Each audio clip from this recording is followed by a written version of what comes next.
El experimento ruso del sueño. A finales de los 40s, investigadores rusos mantuvieron a 5 personas despiertas durante 15 días, utilizando para ello un estimulante basado en gas. Los mantuvieron encerrados en un ambiente sellado para así poder monitorear cuidadosamente el uso de oxígeno, de manera que el gas no los matase, debido al peligro de altas concentraciones del mismo. Para poder observar lo que sucedía en aquella habitación, y ya que aún no existía el circuito cerrado de cámaras de vigilancia, se decidió utilizar, además de micrófonos, unas ventanas de 5 pulgadas de grosor para así poder observar a los sujetos en la prueba. Además, la habitación tenía libros, cobijas para dormir, aunque ninguna cama, agua corriente, baño y la suficiente cantidad de comida para que los 5 sobrevivieran por un mes. Los sujetos de prueba eran prisioneros políticos y de guerra, declarados enemigos del Estado durante la Segunda Guerra Mundial. Todo estuvo bien los primeros 5 días. En ese tiempo los sujetos rara vez se quejaban, después de que, falsamente, se les había prometido su libertad si aceptaban tomar parte de la prueba y no dormir por 30 días. Mientras sus conversaciones y actividades eran monitoreadas, los científicos notaron que, conforme pasaba el tiempo, los sujetos de prueba empezaron a hablar sobre incidentes traumáticos de su pasado. Luego de pasados esos 5 días, los sujetos de prueba empezaron a quejarse de las circunstancias y eventos que los llevaron a donde estaban y empezaron a demostrar paranoia severa. Dejaron de hablar entre ellos y comenzaron a murmurar de manera alterna en los micrófonos. De manera extraña, todos parecían creer que podían ganar la confianza de sus captores si traicionaban a sus camaradas. Se creyó, de todas formas, que esto era únicamente efecto del gas. Cuando ya habían pasado 9 días, uno de los sujetos de prueba empezó a gritar. Corría por todo el cuarto gritando repetidamente, por al menos 3 horas seguidas. Después, trató de seguir gritando pero solo conseguía dar un grito ocasional, así que los científicos supusieron que físicamente se había destrozado las cuerdas vocales. Pero la parte más sorprendente de este comportamiento fue cómo sus compañeros reaccionaron a él.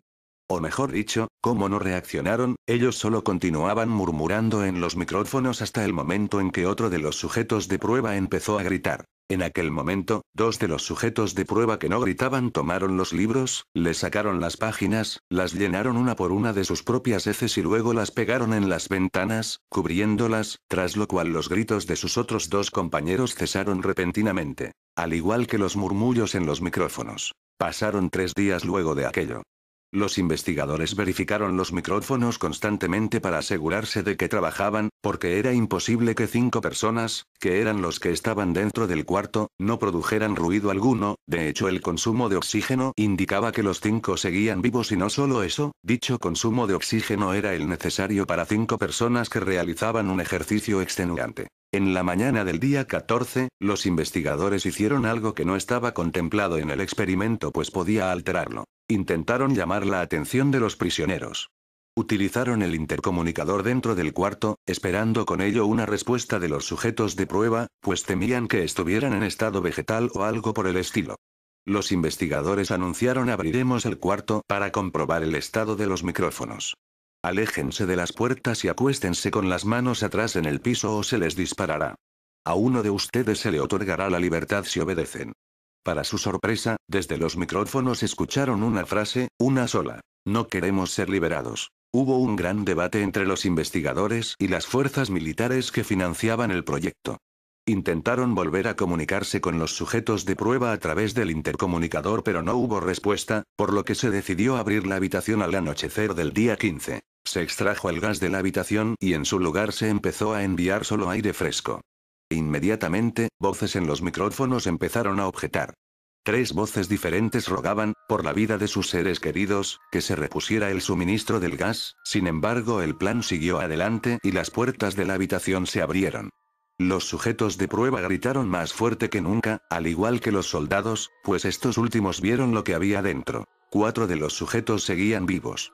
Las raciones de comida de los últimos 5 días no habían sido tocadas. Habían pedazos de carne de las costillas y pantorrillas del sujeto muerto colocadas dentro del drenaje del centro del cuarto, bloqueándolo, lo que hacía que 4 pulgadas de agua se acumulara en el piso. Los 4 sobrevivientes también tenían pedazos de piel y carne arrancada de sus cuerpos que se descubrió que fueron producidas por sus manos y no por los dientes como se espera, porque los tejidos de las puntas de sus dedos estaban destruidos y algunos de sus huesos estaban expuestos.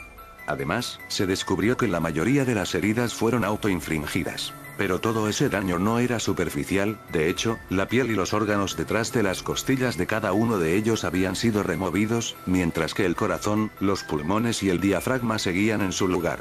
El tracto digestivo de los 4 sujetos podía verse trabajar, digiriendo comida, pero no cualquier comida, sino su propia carne, que se habían estado arrancando y comiendo durante el transcurso de los días. La mayoría de los soldados de las instalaciones eran fuerzas especiales rusas, pero aún así, muchos se negaron a regresar al cuarto a sacar a los prisioneros pues habían quedado muy impactados con lo que habían visto. Por su parte, los sujetos de prueba no dejaban de insistir que los dejaran dentro y de rogar y demandar que se encendiera el gas nuevamente, para evitar quedarse dormidos. Por ese mismo apego al gas fue muy difícil sacar los sujetos del cuarto, pues opusieron una feroz resistencia durante la extracción. Un soldado ruso falleció cuando uno de los sujetos de prueba le mordió el cuello. Otro soldado fue gravemente herido cuando otro de los sujetos de prueba le mordió la arteria femoral y los testículos. Pero eso no fue todo, pues otros 5 soldados perdieron la vida, si se cuentan a aquellos que se quitaron la vida en las semanas consecuentes al incidente. Pero no solo los soldados resultaron heridos. Uno de los sujetos de prueba se dañó el bazo, sangrando de manera casi inmediata. Se intentó sedarlo pero fue imposible, pues ni siquiera con 10 veces la dosis humana necesaria de morfina se logró controlarlo pues seguí luchando como un animal rodeado, logrando con ello romper las costillas y el brazo de uno de los doctores que intentaba ayudarle. El corazón del sujeto de prueba latió al máximo por 2 minutos completos, mientras seguía desangrándose, y siguió gritando por más de 3 minutos, atacando a quien se le acercara y repitiendo la palabra más una y otra vez, cada vez de forma más débil, hasta que cayó, en silencio. Los otros 3 sujetos de prueba fueron inmovilizados fuertemente y llevados hacia diferentes instalaciones médicas. 2 de ellos, con cuerdas vocales intactas, demandaban continuamente más gas para permanecer despiertos. El más herido de los 3 fue llevado al único cuarto de cirugía que habían en las instalaciones y, al igual que el sujeto de prueba con la herida en el bazo, cuando a este sujeto se le intentó sedar para poder colocar nuevamente sus órganos en su lugar, también se mostró completamente inmune a esos sedantes, los normalmente usados para aquellos casos, y de hecho peleó furiosamente cuando el gas anestésico se le estaba colocando. Sin embargo, cuando se probó con otro tipo de anestesia se logró sedar, pero al momento de que sus ojos se cerraron, su corazón se detuvo. En la autopsia se encontró que en su sangre había 3 veces la cantidad normal de oxígeno. Otro de los sobrevivientes fue el que empezó a gritar primero. Con sus cuerdas vocales destruidas, él no pudo objetar la cirugía, y solo reaccionaba agitando violentamente la cabeza en desacuerdo cuando se le administraba el gas anestésico.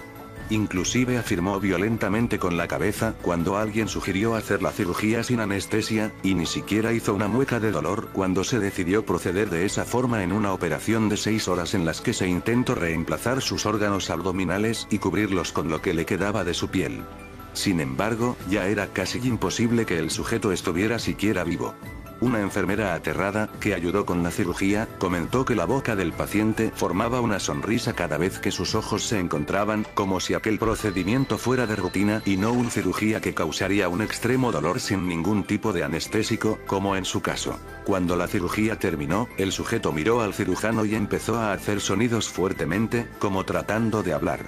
Asumiendo todos los presentes que el sujeto de prueba quería decir algo importante, el cirujano le entregó un papel y un lápiz, para que el paciente pudiera comunicarse. Escribió "sigue cortando". Luego de aquello se decidió hacerle la misma cirugía, sin anestesia, a los otros 2 sujetos. Sin embargo, esta vez se les tuvo que inyectar un paralítico pues ellos reían constantemente, por lo que tanto movimiento hacía imposible para el cirujano el poder realizar la operación. Al estar bajo el efecto de aquella droga ellos solo podían interactuar con los ojos. Cuando pudieron volver a hablar exigieron nuevamente que se les diera el gas estimulante al que fueron sometidos al inicio del proyecto, entonces los investigadores intentaron averiguar el porqué de que se lastimaran a sí mismos y por qué querían el gas nuevamente. Por única respuesta obtuvieron un "debo permanecer despierto". Mientras los sujetos de prueba que quedaban vivos eran atendidos, los investigadores enfrentaron la furia de sus benefactores militares por haber fallado las metas del proyecto y como orden final exigieron la eutanasia de los prisioneros. prisioneros. Sin embargo, el comandante, un ex KGB, vio potencial en el proyecto y en su lugar decidió ver qué pasaría si los sujetos eran expuestos al gas nuevamente y, aunque se negaron rotundamente, los científicos tuvieron que acceder. Cuando los sujetos se enteraron de que serían expuestos al gas, dejaron de luchar y solo se dejaron llevar. En ese momento, los 3 sobrevivientes estaban haciendo un gran esfuerzo por mantenerse despiertos. Uno de ellos murmuraba una canción. El sujeto mudo peleaba con las ataduras que lo amarraban a la camilla que lo transportaba, aunque su deseo no era escapar, sino llegar lo más rápido posible a la habitación con el gas. Y por último, el tercer sujeto mantenía su cabeza en la almohada y parpadeaba rápidamente. Justo antes de que se metiera, de nuevo, a los prisioneros en el cuarto con el gas, se les colocó un monitor EEG para poder vigilar sus ondas cerebrales. Para sorpresa de los investigadores, las ondas cerebrales de los sujetos eran normales la mayor parte del tiempo, aunque a veces aparecía una línea recta, como si los sujetos estuvieran sufriendo de muerte cerebral. Mientras estos datos eran analizados, una enfermera notó que los ojos de uno de los sujetos se cerraron. En ese momento sus ondas cerebrales cambiaron a las del sueño profundo, luego la máquina mostró una línea recta como señal de inactividad cerebral y, de forma simultánea, su corazón se detuvo. En ese mismo instante, el sujeto, de los 2 que quedaban, que podía hablar, empezó a gritar suplicando que lo metieran en la habitación con el gas justo en el momento en que sus ondas cerebrales desaparecieron por completo. Justo ahí, el comandante ordenó que se sellara la habitación con los 2 sujetos y además con 3 de los científicos. Uno de esos científicos seleccionados, viéndose escogido para acompañar a esos seres, tomó el arma de uno de los soldados que estaba cerca de él y con ella disparó al comandante, matándolo de un tiro entre los ojos. Luego de ello apuntó al prisionero mudo y le voló el cerebro. El científico con el arma apuntó finalmente al prisionero que quedaba vivo, mientras que el resto de los investigadores escapaban. Antes de que los soldados en el lugar le quitaran el arma, el científico dijo: «No me encerrarán con esta cosa. No contigo. ¿Qué eres? Necesito saber». El prisionero solo sonrió y dijo: «¿Tan fácilmente te has olvidado de mí? Somos ustedes, somos la locura que está encerrada en todos ustedes. Somos la locura que ruega por libertad en cada momento de sus vidas, desde lo más profundo de sus mentes animales. Somos aquellos de lo que se esconden en sus camas todas las noches. Somos lo que duermen, silencian y paralizan cuando se van a su cielo nocturno, donde nosotros ya no los podemos alcanzar». Todos los que quedaban en la habitación quedaron petrificados, excepto el científico, que aburrido de todo eso, apuntó al corazón del prisionero y le disparó. El EEG del sujeto arrojó una línea recta al monitor central mientras el sujeto murmuraba débilmente: «Casi, tan libre».